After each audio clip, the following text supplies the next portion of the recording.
Okay, guys, welcome to episode 1 of the Mediocre Hobbies podcast.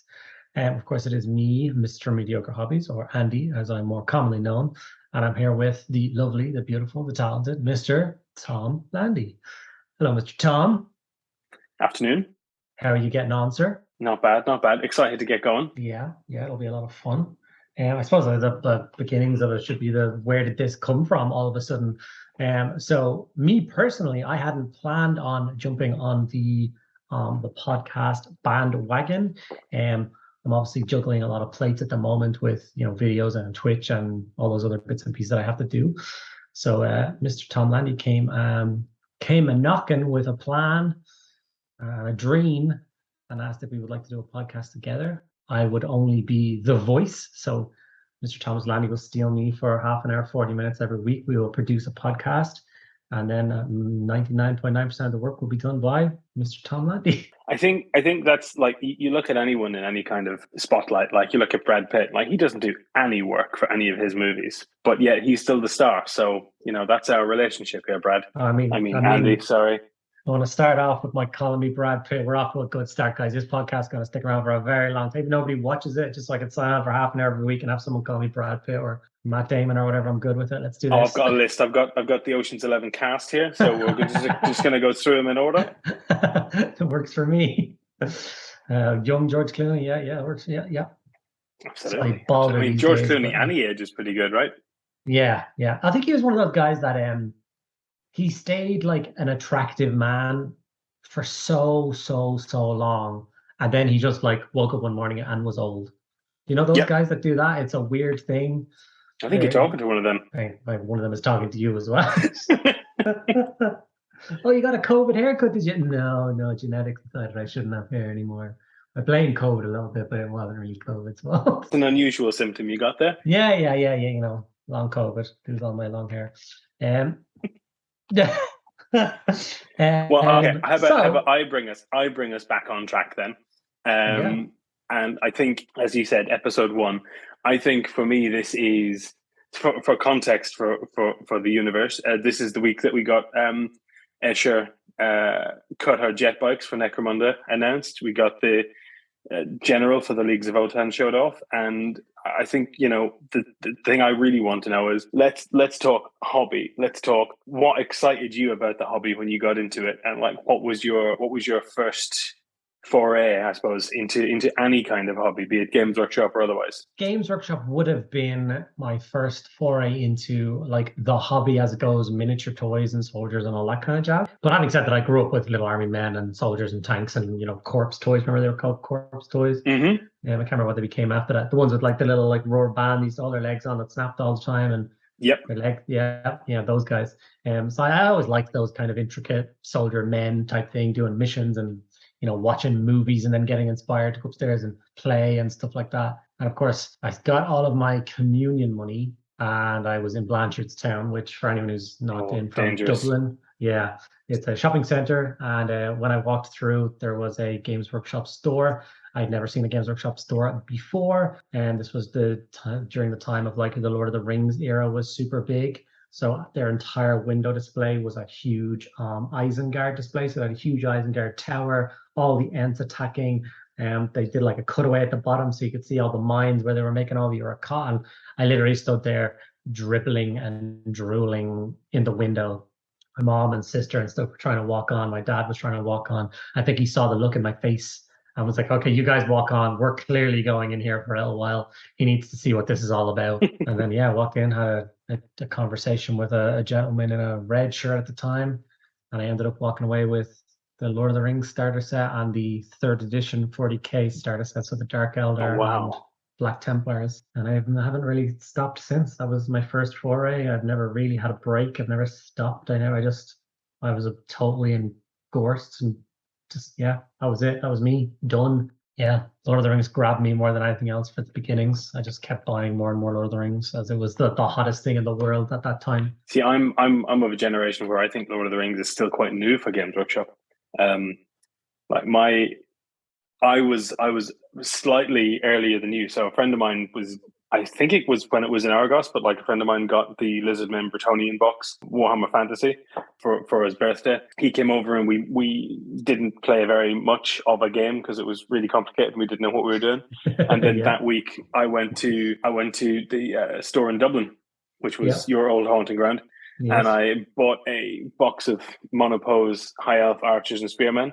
And I don't know if I bought it that week or I bought it soon after. I bought some Eldar Guardians, and for me that was the beginning. That was like me getting into it. And same as you, I never had a break. I think for me I went through phases of telling people I did the hobby more so than not doing the hobby.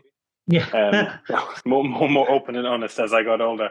But I still remember, 544331619 was the stat line for a high elf and an Eldar at the time. So like that was back in those days it was very much literally fantasy and then fantasy in space. There was elves and dwarves and humans and orcs, and it's basically the same game. Yep.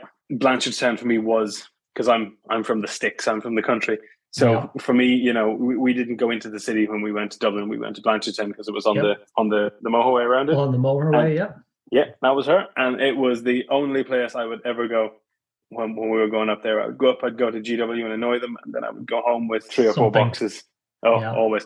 When I got older and I had a moped, which was a very slow machine, like, I rode to Blanchardstown a few times. That was an hour and a half each way.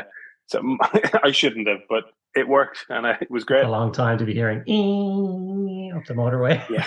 And it was cold some days, Andy. It was really cold. Yeah. See, that was the thing. Like, I'm just out of that. Like, when you bought your first miniatures, they were those open out the box and slide out a polystyrene box with like the little gap. Beautiful. I never had any of that. I've never bought a box which had that. So I missed all of that. So when people like open those boxes, I'm just like, I don't know what this is. This is before my time. Do you know what? I wish I could look back fondly, but I hate metal models. I hate resin models. Just give me everything in plastic. Give me everything with modern sculpts. A friend of mine's just after building Perturabo, and he spent all of yesterday trying to build this kit. And there's only about like 30 pieces in it. But because it's resin and it's old sculpting techniques, it's a great model, but it's really tough when you're used to the newer stuff. I'm on board. Give me everything new. Give me everything new. I'm totally in agreement with plastics on absolutely everything, except for like I have a lot of nostalgia for Lord of the Rings models. Like I've said before on my Twitch stream and other places, one of my hobby goals is to own every single Lord of the Rings miniature Games Workshop has ever produced, and I have about 80-90% of it already. Like that's how much I buy and I collect and I store. Like there's no army I don't have most of. Like I have every version of Aragorn and Legolas and Gimli and Gandalf and like all the Hobbit. I've got all of them. Like it's like 9 of each of them. I have them all. What are you missing? Oh God, only knows. There's just bits and pieces. I assume you've got the guys, the invisible ones, right? The guys that have the ring on. Mm-hmm. Yeah, I've got the original one, the Frodo, and then obviously they did a repack of them a few months ago, well, a few years ago now, where they had the ring bearer kit that they brought out in from Forge World, which was like 5 of them. There's like a Isildur and Bilbo and Gimli. Like those are true. I have that set as well. But there's actually another one that I don't have. So there's the 2 rarest pieces from Games Workshop Lord of the Rings collection is one I will never own. Like it'll get to that point where I'll never have what I want, because there is the Peter Jackson Hobbit, which there's only 2 of. One is in head office and one is owned by Peter Jackson. So I'll never own that miniature. Well, if you become his friend, he might leave it to you as well. I was thinking, what if I get every other miniature built and painted, like on display in like my version of my studio, my like Hall of Fame of everything, and then I write to you and be like, it's somewhere in your friggin' vault. I have everything. I'm just missing that. How could you separate me from that?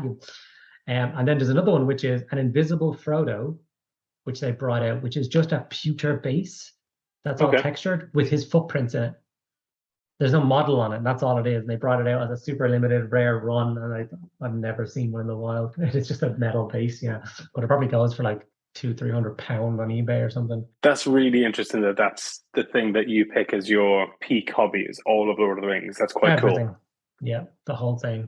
I love it that much. What's exciting for you then in modern Lord of the Rings, I guess? So one of the things that I'm not struggling with at the moment, but something that I'm super mindful of at the moment is like my 365 project, which is my year of going full time on social media, so in YouTube. I decided that when I was planning that I was going to focus on 40K, because 40K is the cash cow. That is where it has the most fans than any other miniature game on the planet. So if I put it in a video, it's going to get watched more, and more people are going to subscribe, more people are going to comment, I'm going to grow faster, that kind of thing. But man, I want to do some Lord of the Rings. It's driving me nuts. I want to, and I know it won't do as well. I know a fraction of you will watch, but I want to do. I've had this idea for a while, which is called breadboard battlefields, which is when you go past a shop, a corner shop early in the morning, and there's those breadboards left out from the bread delivery. I know the ones. I've stolen 3 or 4 of them now. Every time I go by, I'm just like, that's just perfect. So it's this beautiful sized piece. It's got a lip around the edge, and I want to build little gaming boards inside of them. So like Lord of the Rings or Necromundo or, Marvel Crisis Protocol, or, you know what I mean? These things you can just lie on your side or put away, but then you can take them out, lie them flat, and then it's like a little gaming board kind of thing. Yep, I know. I love that. And that's the thing that's kind of bugging me with one thing that's drawing me to Lord of the Rings more than anything else is I want to do the quest for the ring, like the ring bearer quest. So I want to literally go through the entire story as depicted in the movies, the whole way through, and build a table for each scenario and like do it proper. Like the first scene I think is I'm not going to do the last line at the beginning point because that's but I think the first one will be Farmer Maggot's farm. Yes, it's Farmer Maggot, and then it goes into the ferry, doesn't it? I thought that as well, but I watched The Lord of the Rings the other day, and in between Farmer Maggot's encounter and the Buckleberry Ferry is the wizard's duel between Gandalf and Saruman. Because obviously Gandalf is part of your quest or whatever, so he needs to find out where the hell he is and why he didn't show up to Bree. But it's that whole like time versus effort, effort versus reward. If I build a board for Farmer Maggot's farm, first scenario where he just runs away from the 3 dogs and then they get off and then they it's 20 minutes of game, and how much effort do I put in? Yeah, for 4 months of work. Yeah, well, I'd be doing a lot faster than that, hopefully, or else I'll never get it done. But some part of me wants to do it, and like I still have all the magazines. I have that magazine collection that we all did back in the day. So I imagine, going week by week. Each video is all right. This is episode 1. This is video or issue 1 of that magazine. Let's go through it and build the piece of scenery that's in there and play the scenario that's in there. I just want to grab people with Lord of the Rings a little bit. But like I said, there's a worry of 40K versus, Yeah, I mean, I think that's the game you're playing right now, isn't it? And you never know. I don't involve myself in a huge amount of Lord of the Rings content online from a hobby point of view. So honestly, I don't know what people are doing on Lord of the Rings, if anything. So maybe you'd be the only guy. There's one other content creator, Zorp. He does a lot of Lord of the Rings content, but he's kind of fallen off a little bit lately. He's moving himself to New Zealand to live a van life, apparently. And I'm very interested to see how he runs a YouTube hobby channel from a van. I'm more interested to see how that works out than what his channel does moving forward. But yeah, you're right. I don't know. Maybe there is a thirst first. There's a lot of people out there who have very fond memories of collecting that magazine and doing those miniatures. So yeah, decisions. What I've done is I've pulled out the first Metal Fellowship that's literally in front of me right now, and the Balin's Tomb display base. Remember the circle one with the Games Workshop and the Fellowship of the Ring on the side? I have that. And over the course of the next couple of weeks, I'm going to do a bunch of videos and just do that, test the waters. I'm going to do a video for each of the characters and one for doing the base. And if they flop, they flop. But at least I'll have this beautiful thing fully painted and done on my shelf, looking great. But it's going to be my tester to see if it's worth my time following it a little bit. I think that's part of why I wanted to record with you, is I want to be able to sit and have a conversation with you about what you wanted from a video, never mind what you actually got from it. And I think you're in a really interesting space where obviously you listen to the people who watch your channel, and I'm sure lots of what you've done recently has come from suggestions from people, especially from your Discord. But I think a lot of behind the scenes no one gets to see, and so if something goes well for you, no one's congratulating you because you're the one who's done it, and if something goes badly, no one's saying that went badly. It's just I think there's a good way for us to have a conversation around why you did something, why you enjoyed it, and it wasn't a massive success, but wasn't it good fun? Yeah, I mean that is one of the interesting things about it is like I don't know if you've ever uploaded a YouTube video or anything. So there's a thing called YouTube Studio, which just gives you stats and stuff. And it basically compares the last 10 videos uploaded to each other. That's like the pool of how you're doing. You're always comparing it to that.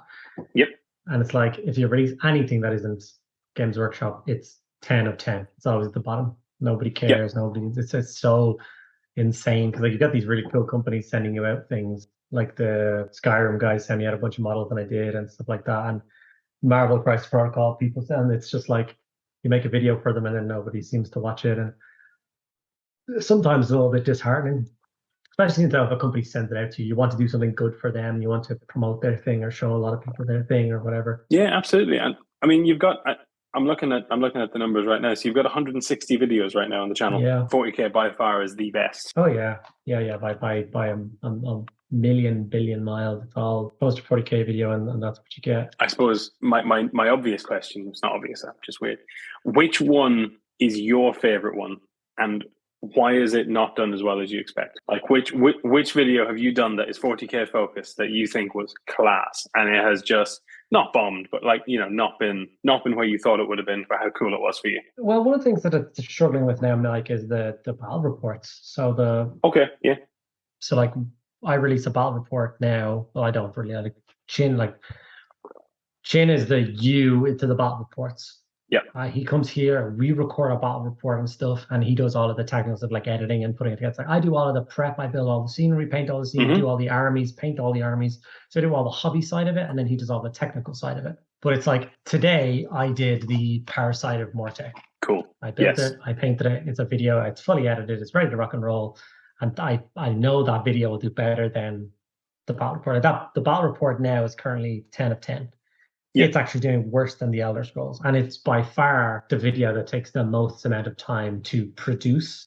Oh yeah, absolutely. So it's like, do you have to trust the process that keep doing them, more and more people will watch them as you go on, and you'll begin to grow a fan base around the battle reports who maybe aren't interested in your painting videos kind of thing. And then they'll become worth it. Because right now it's like I'll spend one day doing a Parasite and Morcheck video and it will do more for my channel than that will do. Do you know what I mean? Yeah, absolutely. I think there is a real, I don't know, there's a community online who love and a community online that hates battle reports. Yeah, there's definitely something you said. I mean, like we never wanted the videos to be as long as they are. Like I wanted them to like 40 minutes, an hour at the most, but really I wanted them around the 40-minute mark.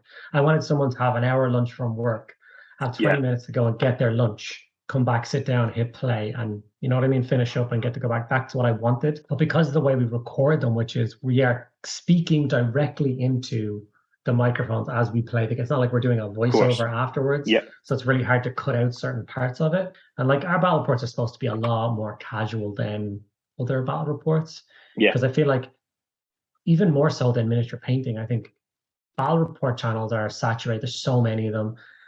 And I just wanted something a little bit more, like a little bit different. Like we ignore rules, we change rules, we decide what mission we're going to play, and it's not in the book. And we just, you know what I mean? We in mid game on the fly. I was like, that doesn't make much sense. Let's just do this. Oh, okay, yeah, let's just do that. Well, and it's trying to give people that like freedom of hobby to be like, oh, we're not tied down to this rule book. I'm like, no, are you in a tournament in head office in England? No, then who says you have to do it that way? Do whatever the hell you want. Do whatever makes you happy, whatever's going to give you the most fun. Do that. There's a lot of potential there, especially if you want to do what you do, which is like, I think the whole point of your channel is not to do things by the rules, but to look at something and go, well, I can do this quick, I can do this easy, and it'll look great. Or I can play a game and it'll be nice and it'll be fun. And I think there's something nice to step back and kind of go, I'm going to watch this fun battle report. And yes, it's 2 hours long, but you know, I can watch that over a week and it's fun and it's not just a drag. Like my whole purpose of the channel is to remove the fear. That's my like thing, whether that be painting or gaming or building or whatever it is. It's the, you know, I try and do as many of the new releases as I can physically get my hands on. So like one of the things that I hate the most is, and you hear it all the time, is like, I would love to have that model, but I'm afraid of it. Couldn't paint it, couldn't build it, couldn't. I'm like, oh my God, you're stopping yourself from having that beautiful thing in your collection because you think you can't do it. So no matter what it is, like I did the land train from Necromunda there like 2 weeks ago, and I did a trailer and everything and knocked it out in a day just to show people like this is the easiest technique in the world. And look, you can have a beautiful land train that storms across the Necromundan wastes, and you get to have great games and have a lot of fun with it. So I've seen like the pictures of it, but how big is that in comparison to something I might have seen like a Land Raider or something like that? It's like with the trailer, it's probably like 3 times the length of Hand Raider, if not more. It's a beast of a thing. Like and it can have up to 4 trailers. So you can add 3 more of those onto the back. And I do have plans to do that, but like have some fun with different trailers. Like one I want to have a vehicle strapped down on top of the flatbed with like a tarp over it and strapped down and stuff. And one of them is like a defense one. It's like the very last carriage. So when it's getting chased through the desert, the back one has got like cannons and guns and stuff, trying to shoot down the kind of Mad Max guys trying to steal it and all. So they're just cool hobby things that spread out from doing it. Like not only are you stopping yourself from doing the hobby by ignoring the model because you're afraid of it, but then you don't know where it's going to lead to. You could build it now all of a sudden go, you know what, a G-Star Cult Army based around one of these would be the coolest thing in the world. And now don't say sentences like that, Andy. That'll push too many buttons for me. Yeah. Yeah, I looked at those Escher bikes today and I was like, what can I use them for? Because I don't want to play Necromunda because then I'm only going to have 4 bikes. So what can I do with these bikes? How can I get 12 of them? Sisters of Silence jet bikes. Sisters of Silence did have jet bikes. That's a good one. And they never had them. So, and you could even just be cheeky because they're in the same army now as Custodes. Just build 3 of them, put them on the back. Count them as Custodes bikes. Why not? That's a really good idea. I hate you. All right. Okay. So I've not got you for long left. So let's finish up by talking about 2 separate things briefly. Yep. What was your favorite? Because you've just done a whole